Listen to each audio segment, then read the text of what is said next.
Hi, welcome to Moonologue. My name is Kim Efia Aya, and today I will be sharing with you about my very first period.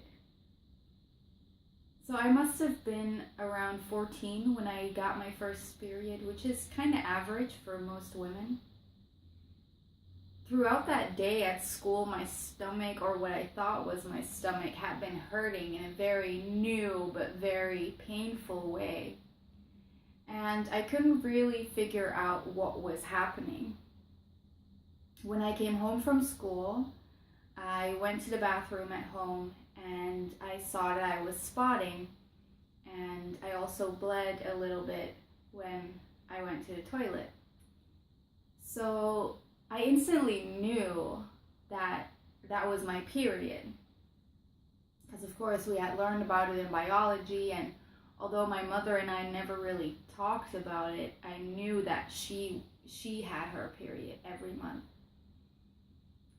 So at the time, I was home alone with my dad, and I had a really good relationship with my dad. And I really wanted to share it with somebody. It felt like a big deal. And it didn't feel like something that I had to be ashamed about or quiet about. So I literally walked into the living room and I told my dad, "Hey, I think I just got my period." And his response was something along the lines of, "Well, you know where your mom keeps her menstrual products, and you're just gonna have to talk to her about this." So in that moment, it became a little bit awkward for me, because I had opened up about something that I thought was so normal, and he didn't dismiss it, but he made it pretty clear that I wasn't going to be able to talk to him about it. And I'm not sure if I might be one of the only women who confided in their dad first. But so from then on, it became quite a lonely process for me. So I went to the bathroom because I did know where my mom kept her products, and I put a pad in my panties, and it felt really weird and uncomfortable. And I think I called my mom at work. I'm not sure about that, but I think I called her to let her know. And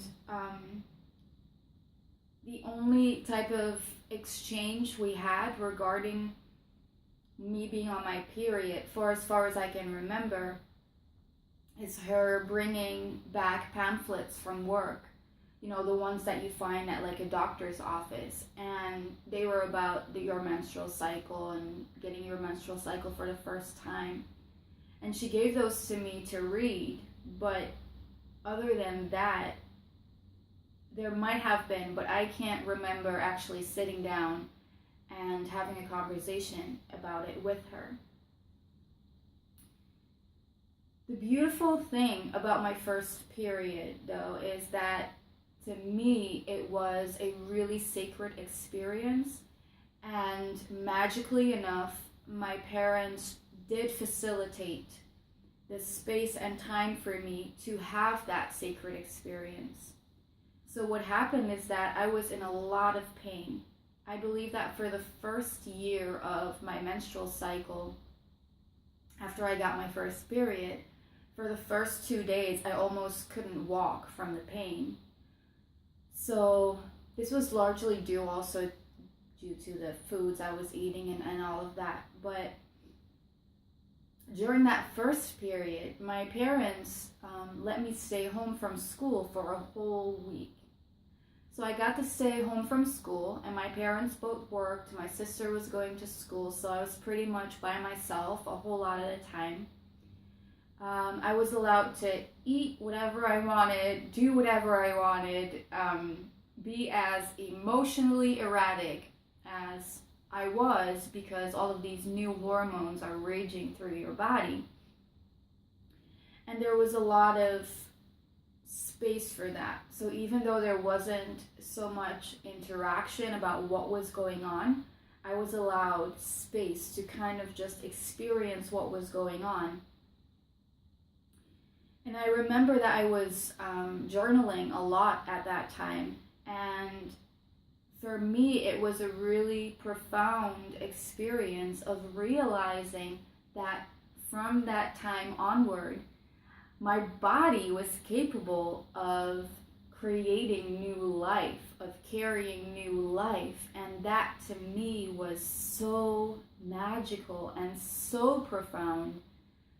And I did a whole lot of journaling about it. I had always loved babies from when I was a little girl. So the fact that my body was now able, even though I wasn't planning on having any babies, but just the fact that my body was able to carry new life, that was, like I said, truly profound for me. And I spend a lot of time contemplating that and thinking about the responsibilities that brought with it, and also the beautiful gift that really was, even though I was in a lot of pain and emotionally all over the board, and didn't really have anybody to truly discuss that with. But the fact that I was able to have so much time to myself and to truly experience it instead of being forced to go back to school and continue like nothing had changed, that has been a really big gift in my life that I still cherish to this day. So even though I would have loved it if my mom and I could have had a conversation about womanhood, about the changes in your body, I know that I was given an opportunity that a lot of women don't get, and for that I am extremely grateful, and I still carry that experience with me. And I know that if one day I have a daughter, that is definitely an experience that I want to pass on to her. So that was my first period experience. And it's funny because it really made me feel like there was so much space for it. There was a lot of space for me to go through whatever was happening to me. But then that pretty much ended after the first period. So with the second period, it was kind of made clear to me like, okay, you had your time when it was your first period. Now this is your second one, and you're going to be having this for a long time. So just suck it up. This is just what you're going to have to deal with, and just deal with it. So in that, it became even more of a gift, how I was allowed to experience my first moon.